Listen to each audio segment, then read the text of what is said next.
Deputy CM power star Pawan Kalyan ఆంధ్రప్రదేశ్లో deputy CM హోదాలో ఉన్నప్పటికీ న్యాయం ధర్మం అనే డైలాగులు కొట్టడంలో పీక్స్ అని అందరికీ తెలుసు.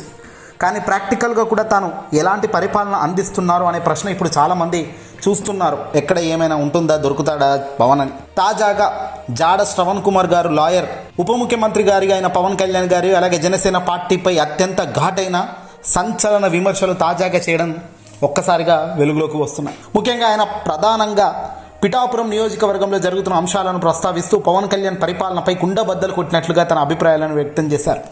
పిఠాపురంకు సంబంధించిన పిఠాపురం నియోజకవర్గ మహిళా బాధితురాలికి ఒక జరిగిన అన్యాయంపై ఆయన కుండబద్దలు కొట్టారు. కొత్తపల్లి మండలంలో పాము సుధారాణి అనే మహిళకు జరిగిన అన్యాయాన్ని ఆయన ప్రస్తావించారు. ఆమె గత డిసెంబర్ నెలలో ఓ ఎమ్మెల్యేపై ఫిర్యాదు చేస్తే ఆ ఫిర్యాదు ఎమ్మెల్యేకు సంబంధించి పోలీసులు 4 నెలల పాటు కనీసం ఎఫ్ఐఆర్ అంటే ప్రాథమిక సమాచార నివేదిక నమోదు చేసుకోకుండా కూడా టైం వేస్ట్ చేసినట్టుగా సమాచారం అందుతుంది. ఎస్సీ ఎస్టీ కేసుల్లో విచారణ చేయాల్సింది ఎవరు అంటే డిఎస్పీ స్థాయి అధికారి చేయాలి. కానీ ఇక్కడ సిఐ రిపోర్ట్ తెప్పించి అది తప్పుడు కేసు అని చెప్పడానికి ప్రయత్నాలు చేసినట్టుగా కుండబద్దలు కొట్టారు శ్రవణ్. చివరకు హైకోర్టు మధ్యలో జోక్యం చేసుకుని మరి మార్చి 3వ తారీఖు 2026న ఎఫ్ఐఆర్ నమోదు చేసి విచారణ జరిపించాలని సాక్షాత్తు పిఠాపురం పోలీసులకు ఆదేశాలు ఇచ్చే పరిస్థితి దాకా ఈ ఎపిసోడ్ పోయింది. దీంతో వెలుగులోకి వచ్చింది అసలు విషయం. ఇంతకీ ఆ మహిళ అసలు ఎందుకు కేసు పెట్టేందుకు, ఎమ్మెల్యే పైన కేసు పెట్టేందుకు పోయింది అంటే సుధారానికి జరిగిన అన్యాయమే ఇక్కడ ప్రధాన కారణాలంటూ జాడ శ్రవణ్ కుమార్ గారు ప్రస్తావిస్తూ చెప్పుకొచ్చారు. లైంగిక వేధింపులు మరియు మోసం. ఆమె ఒక ఎమ్మెల్యే తనను లోబర్చుకున్నాడని, ఆపై తన భర్తను మరియు బిడ్డను చంపేస్తానని ఆ ఎమ్మెల్యే బెదిరిస్తున్నాడంటూ ఆ మహిళ ఆరోపించారట.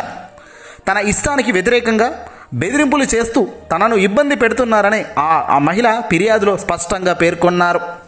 ఇక్కడ కుల వివక్ష చూపించారన్నదే ప్రాథమికంగా జాడ శ్రవణ్ కుమార్ గట్టిగా పట్టుకున్న పాయింట్. సామాజిక వర్గానికి చెందిన ఆ మహిళ కావడంతో ఎస్సీ ఎస్టీ అట్రాసిటీ కేసు కింద పరిగణించాల్సింది ఉన్నది. దాన్ని పోలీసులు ఇక్కడ సహకరించలేదు. డిసెంబర్లో ఫిర్యాదు చేసిన 4 నెలల పాటు పోలీసులు కనీసం ఎఫ్ఐఆర్ కూడా నమోదు చేయలేదు.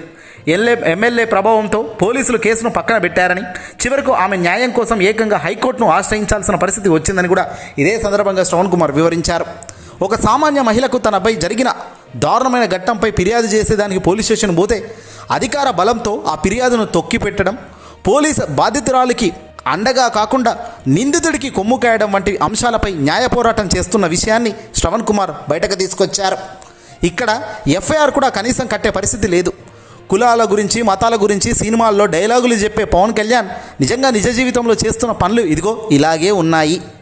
పైగా అత్యంత బాధ్యతారహితమైన స్టేట్మెంట్లు ఇవ్వడమే పవన్ కళ్యాణ్ ముఖ్య ఉద్దేశం, కానీ ఆచరణలో మాత్రం అదంతా ఉత్తి శూన్యమే అంటున్నారు ఈయన.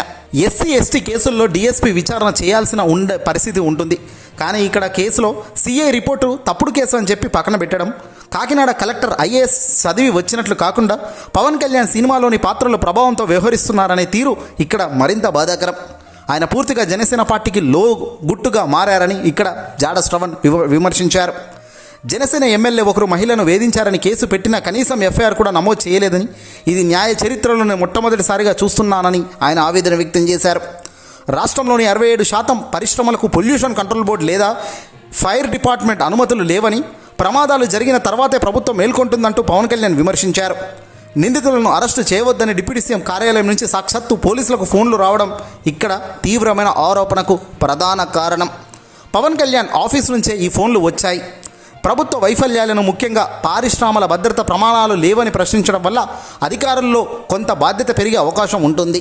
కానీ అన్యాయానికి గురైన మహిళలు లేదా ఎస్సీ ఎస్టీ వర్గాల సమస్యలు హైలైట్ చేయడం ద్వారా వారికి న్యాయం జరిగేలా ఒత్తిడి తీసుకురావచ్చు. ఎస్సీ ఎస్టీ కేసుల్లో ఇన్వెస్టిగేషన్ ఎవరు చేయాలి? డిఎస్పీ స్థాయి వ్యక్తి చేయాలి.